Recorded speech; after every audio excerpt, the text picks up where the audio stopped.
up, everybody? My name is Dennis Dove, host of the Thankful Heritage Podcast, and we'd like to welcome you for viewing the final podcast for Black History Month, or February 2021.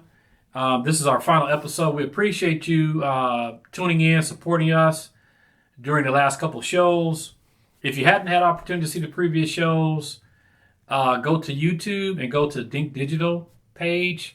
And be able to watch those other episodes outside of this one. When you do get to Dink Digital YouTube page, subscribe to it and see some other videos that we've done with the podcast from other months, as well as to like those podcast programs, because that helps us and supports us, as well as checking out the Thankful Heritage Museum website, which is www.thankfulheritagemuseum.org, and you can find out additional information about Effley's company. One thing I did want to share is, of course, this is Effley again with us, and he's going to tell you a little bit about his company. Effley is the founder and chief executive officer of Thankful Heritage Museum, and he's going to share with you what his organization is about. Yes, so, and thank you again for supporting and being here for the fourth episode of our Black History Month podcast. And so Thankful Heritage is a 501c3 nonprofit, and our website is thankfulheritagemuseum.org.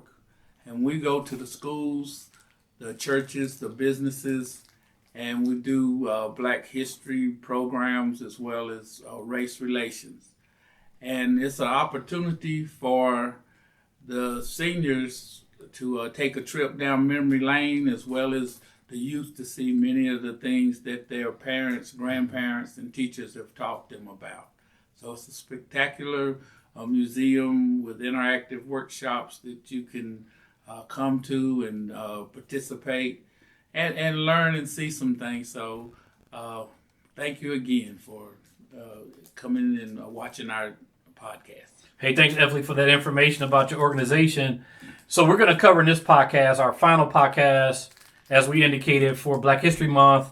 We're going to talk about rap and hip-hop legends. So Effley has a compilation of some magazines here about hip-hop and rap, and the meaning behind those, and how this genre of music has impacted the world, starting out probably in the 80s, up to now, and just worldwide. You can see cereal commercials where the characters are rapping, and so obviously it's a way that we are able to communicate our thoughts and our experiences and our lifestyles in a rhyming, rhythmic way with incredible beats. And it is what I grew up on, and I am definitely a fan of rap and hip hop. And it's transitioned over the years, but has been very impactful to the music industry and just society in general. So with that, I'll transition over to Effley like I usually do, and let him cover some of these artifacts and things that he has within his collection that denote rap and hip-hop music legends. Well, thank you. Okay, right now we're showing the Vibe magazines, and with Vibe, they were like the Ebony and Jets of the day, because they would give you a background on what the entertainers were doing and what they looked like. And the first person on the Vibe was Tupac. So you see, not Tupac, but Snoop Dogg. He's the first one on, and then Eddie Murphy, and then you have Erykah Badu and Ice Cube on this set of Vibe magazines. And Vibe was good for advertisement, and it showed the youth a lot of the shoes as well as the clothes. And unlike the stars of Motown and blues and spiritual gospel before them, whenever the rappers came along, then they had their own clothing line, Rockawire.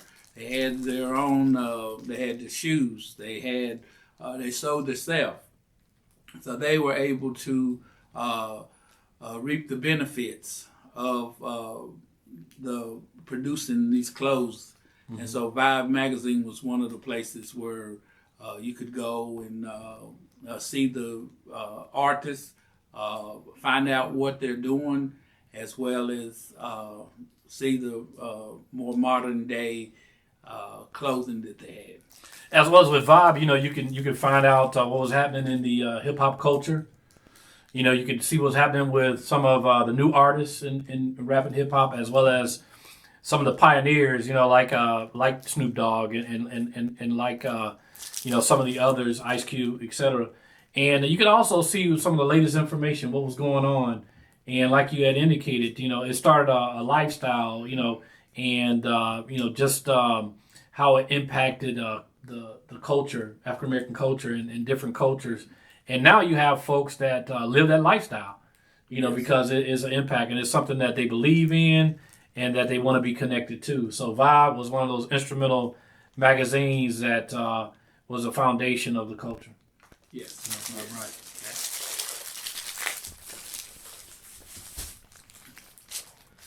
Okay, so next we have some more Vibes. We have,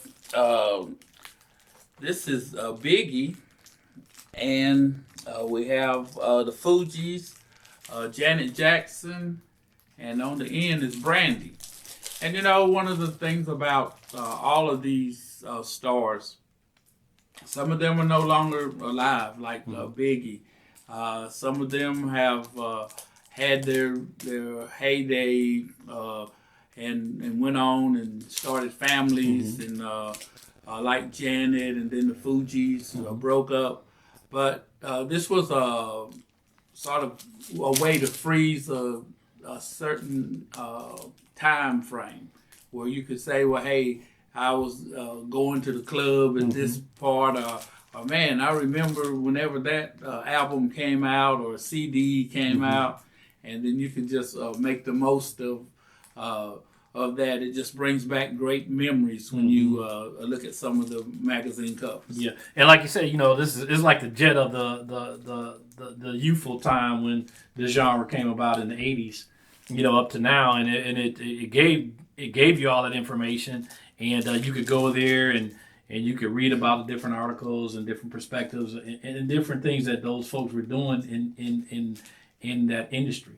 Yes. And that's very impactful because you can find out more about the artists versus just seeing them on TV or hearing them on the radio. You can actually see how they're living. Right. See what other interests they have, outside of what they're making money off of. And I think that's very powerful too, because a lot of times you see artists and you hear the music, but you really don't know what type of person they really are. And of course, like everyone, there's 360 degrees of everyone, but a lot of times you just see one side. But Vibe allowed you to see other sides of them and some of their other interests outside of what they're making their money on. Right. Okay. And now we have TLC. We have Straight Outta Compton with Suge and Dr. Dre, Tupac, and Snoop Dogg. Have Mary J. and Michael Jackson. So once again, Michael's gone, Tupac's gone, and this is with some of the, the period in time that is dated that showed what they were working on and what their mindset was, and the songs that they were putting out, where they were traveling to, and so it is just real important as we go along that we can know what's going on around us as far as music, as far as our environment. And one of the bad things about the older magazines, Ebony and Jet being gone, also the Vibe is gone. No longer have a Vibe magazine. And so with that, now the youth are just, they have the telephones and then they pull it up and then they read it and then it's gone. And it's not like they have a hard copy that they can look through and laugh and show it to someone else. So, hey man, look at this right here. But this is was a great magazine.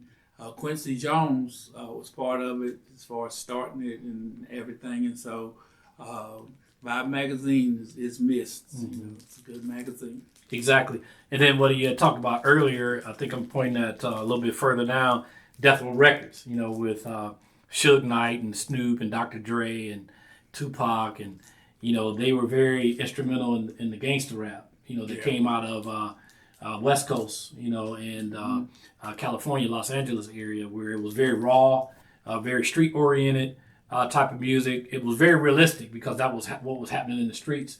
So they were able to capture those moments in the rap lyrics, and it was very controversial at that time because it really hit the industry and the world and the United States specifically with like a Mike Tyson blow. And you had a lot of people that wasn't ready for those kind of lyrics because they were so raw and straightforward about what was happening in the life of a gangster and a person that that was out in the streets and was living, that type of lifestyle. So they were able to capture that in their lyrics and be able to deliver it. But if you think about now, many folk, listen to some of those records that came out during that time period because in a sense, they were kind of the forefathers of that gangster rap, outside of Ice Cube, right, and Ice-T, and some of the other folk from what you were talking about a little bit earlier. Yeah, because before the gangster rap came along, the rap was more about rhymes and Curtis Blow and Grandmaster Flash, and they were just having rap battles and stuff. It was no shoot 'em up, bang bang. Right. And so it was put out there to really rhyme and have beats. I guess the boombox, it had the boombox walking around with them. But then when they started doing the beats and Fat Boys and all of them and making the noise with the voices and all, then it was good. It was good. But then whenever the rap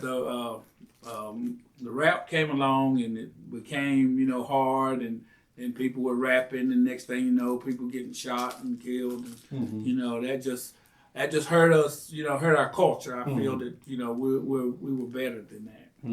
Great. So if you got some family members that have some old vibes, make sure you keep them, and you can go back and find out what was happening at that time period, and find out some very good information about musical artists, in the rock and hip hop genre of music.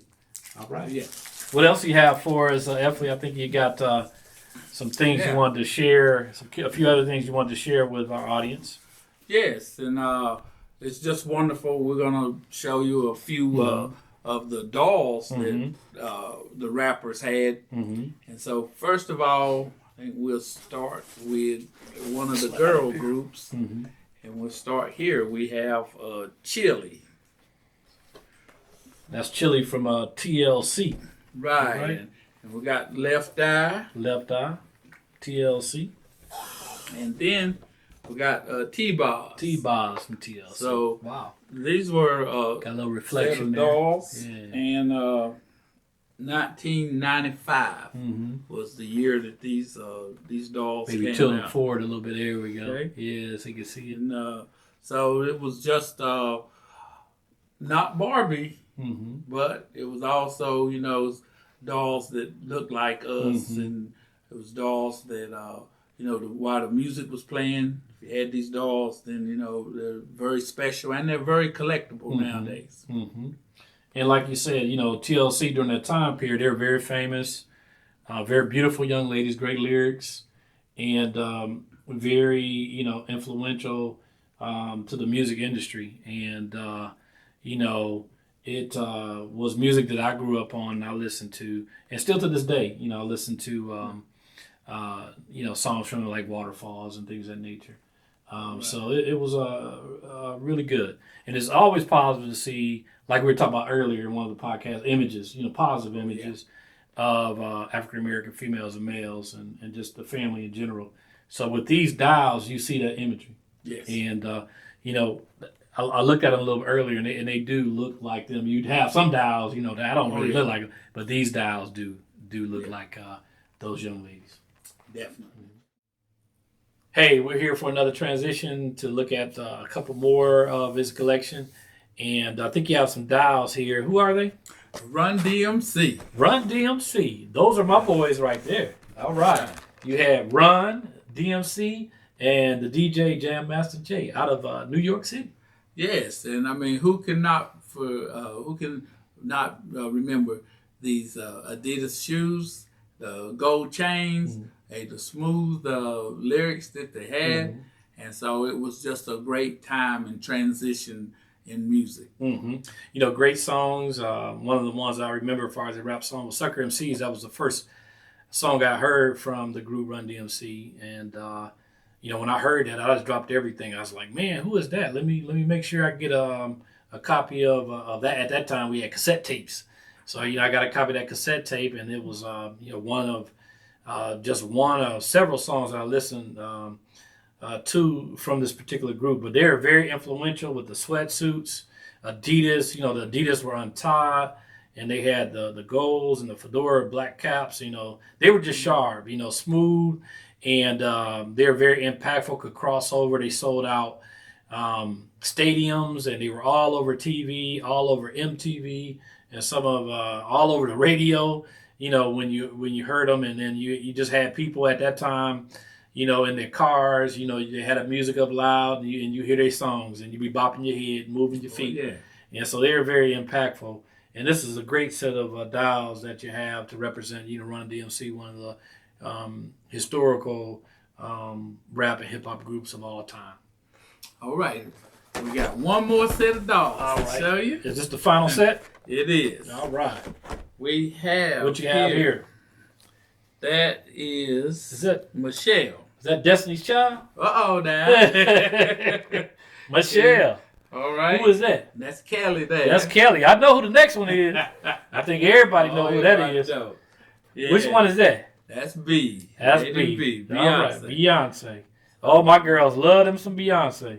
Oh, yeah. Very talented group of young ladies.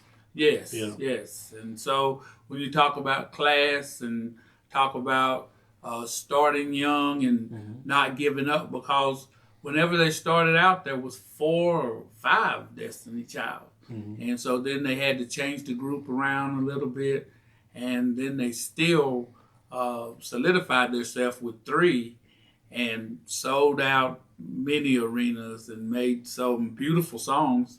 And then eventually each one of them went their separate ways and did well. That's wonderful.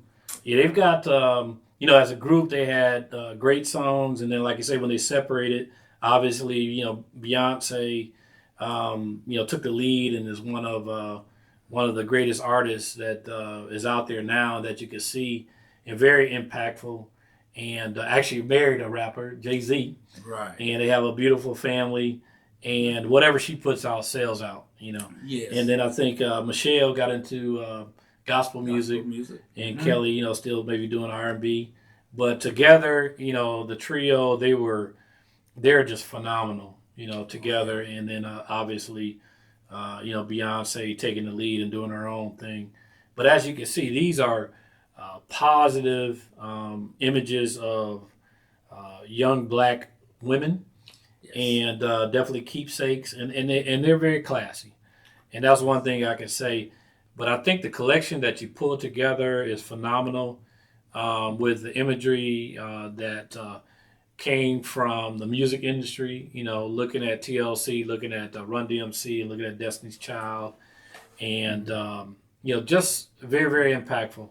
And so we wanted to say thank you, and this is the final episode for Black History Month, the month of February 2021. And we just wanted to take the time to say thank you for your support.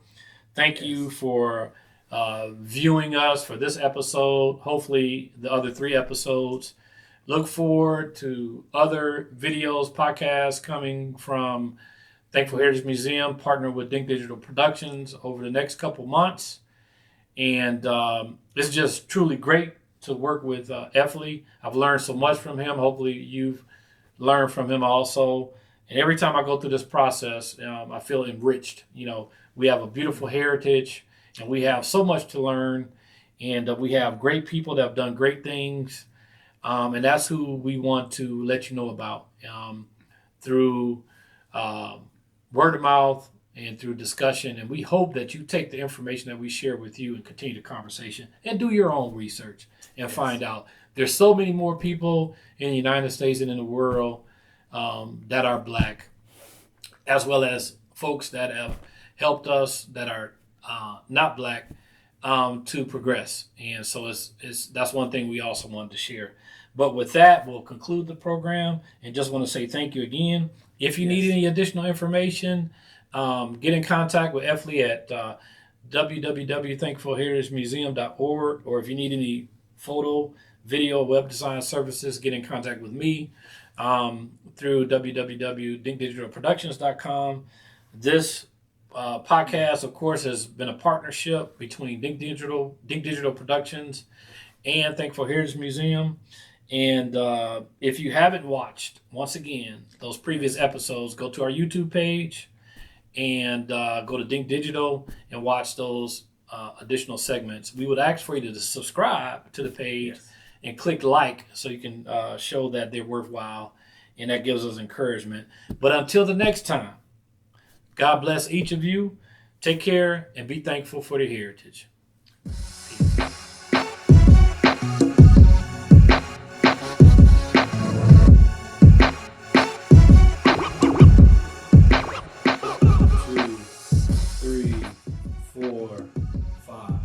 Hello, this is Effley D. Howell, and we are doing the.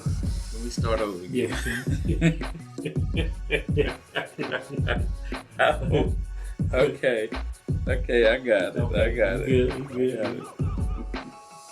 And unfortunately, DJ got murdered. And I'm sorry. Yes, Kendall, we might have to do it. We almost done. We were in the last segment. You interrupted. Okay, tell them we're almost done. Bye. Sorry, we're almost done. We gotta do it over. Hey, we're just gonna transition to another segment. Oh man, these are my boys right here. I see these dials, Effley. Yeah. And who are they? This is Run DMC. Run DMC. Yes. Sucker MCs was the first I heard of them. All right. Oh yes. With that one of their initial tracks. Mm-hmm. Right. They were the first to cross over with the guys that were doing the let's see what it called. It wasn't the soul music, but Rap and hip hop. Yeah, the hip hop. Hold on, we'll start over. You gotta get that right. Okay. But the white people, what I'm You gotta get that right. You gotta have cred. You gotta have cred on this one. Right, okay. Let's see. What was the white people called? Rock and roll. Rock and roll. Yeah, they mixed that with rock and roll. Concerts at stadiums. They made millions and millions of dollars. They were very impactful. Like Effley said, with their lyrics, they're very smooth. They use words that nobody had ever used before, and their music traps were just, captured your ear, and you wanted to move. You wanted to dance. You have folks during that time when they were breakdancing. And these were some of the songs that they broke dance to. They break dance to. I'm sorry. I'm messing up. Okay. You ready? We're ready.